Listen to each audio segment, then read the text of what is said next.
Should you invest in built-in furniture if you rent your apartment? In my last video, I talked about the concept of alignment, and I mentioned that I would like to install a wall-to-wall cabinet or a bench in this area. And boy, did I get a lot of comments, but especially comments on the idea that built-ins are not possible for people who rent their apartment. So today I thought I would talk about two things. Number one, what the features of a piece of furniture should be if I want to make sure that it comes with me into my new apartment. And number two, I want to show you 4 ways I would design this cabinet to look built in by keeping in mind the features we discussed in part 1 and obviously within budget. So let's first talk about these features. I want you to think about the last time you moved. Were you able to take all your furniture from your last apartment into your new apartment with you? Chances are you could not. Not because you couldn't physically move the furniture, but because it couldn't find a place in the new apartment. And here are some reasons for it. A lot of the times we move, it's because of lifestyle changes. We were single and now we found our partner. We have our partner, but we have more kids. Our kids move away and we want to be more nimble. So the furniture that we had in a previous home also supported a certain kind of lifestyle that isn't there anymore. A second reason is just the physicality of the space. Maybe your entryway cabinet from your last apartment is too big for the entryway in your new apartment. Or maybe your L-shaped couch from your last apartment has the long side on the wrong side of the room now, and it's blocking the door to the room. So you see, just because your furniture is freestanding isn't a guarantee it will find a place in your new apartment if you ever have to move. And to be fair, no piece of furniture can guarantee this, but you can increase the likelihood for that to happen with design. Let me give you some examples of pieces of furniture that will almost always find a place in your new home. For example, pegboards. Pegboards are highly versatile pieces of furniture. They come in all shapes and sizes. They can be modular, so they can be built in endless sizes, but they also fit in a variety of different spaces, from the classical workshop or office space to well-organized kitchens and living rooms. You really can reuse these in any space you want. Or let's take curtains. You can always adjust the length to the new space, and depending on how pretentious the materials are, you can place them in different rooms. And if you don't place them at the window, they're also great as space dividers for your wardrobes or smaller spaces. And even if you aren't able to use them all in your new apartment, you can always fold them away very neatly and very compactly, and you can use them at a later date, something that you can't do with most of your furniture. Finally, modular furniture. Modular furniture is one of the most versatile types of furniture, especially the kind that is created with a small or medium-sized box. It can be used individually or in various groups. You can spread them between the rooms, becoming very useful in many different types of spaces. A box can be a storage space and a sitting area. If you add wheels to it, it's a mobile sitting and storage area, which can be placed anywhere. It can be both a side table and a chair. It can also be a group of shelf units, which you can group as high or as low up the wall as you want. Or it can become a partition wall, separating 2 different spaces. The important thing here is that the joints keep the elements together, but they do not bind them permanently. And this is very important, especially moving forward with my own design. So you see, the key to having a reliable furniture that moves with you is not in its flexibility on the layout, but in its flexibility of the design. Intelligent design makes a piece of furniture be highly adaptable, not its looseness, not its lack of being built in. So if I look at all these highly movable pieces of furniture, what would be the real features that matter the most when it comes to adaptability? Number 1, they are generally made of modules. Number 2, they can also be used individually or in groups, and it doesn't really matter how many modules are in the group, they still work.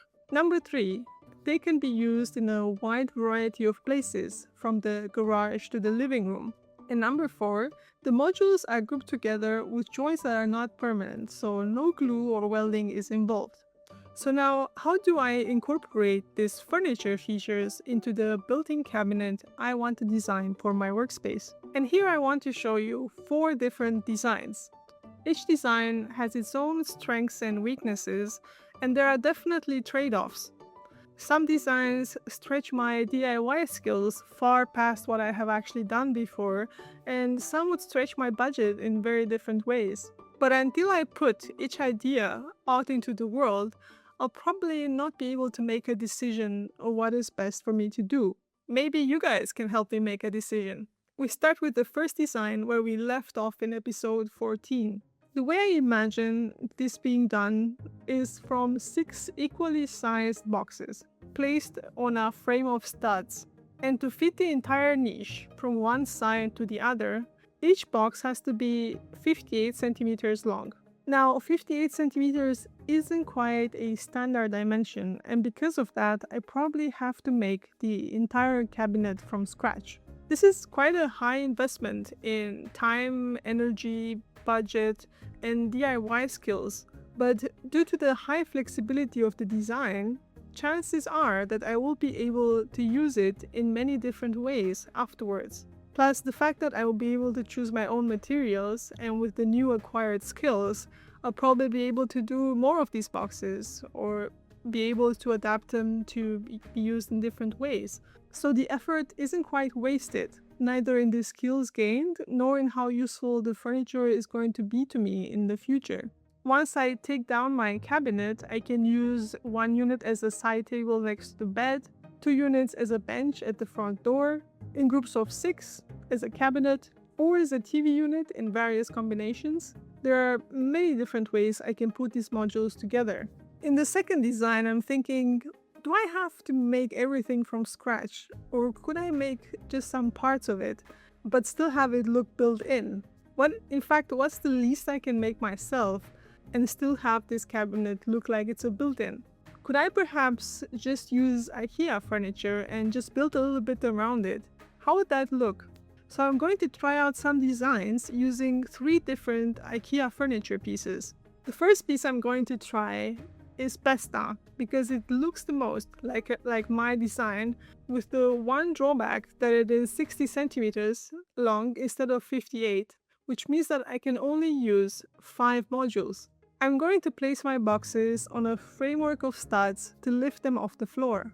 So now what do I do to make it look built in? I'm just going to build 2 small boxes on each side. And to be sure the space isn't wasted, I'm going to add 2 top lids for easier access to sockets. These boxes could be little pockets where I can charge my iPad or my iPhone without leaving them on the table. This will probably mean less visible cables and probably also less distractions. However, I do worry that while in my rendering everything looks smooth, I'm not exactly sure how well the boxes I am going to build are going to match with the IKEA surface finish. I think there will be a light surface mismatch.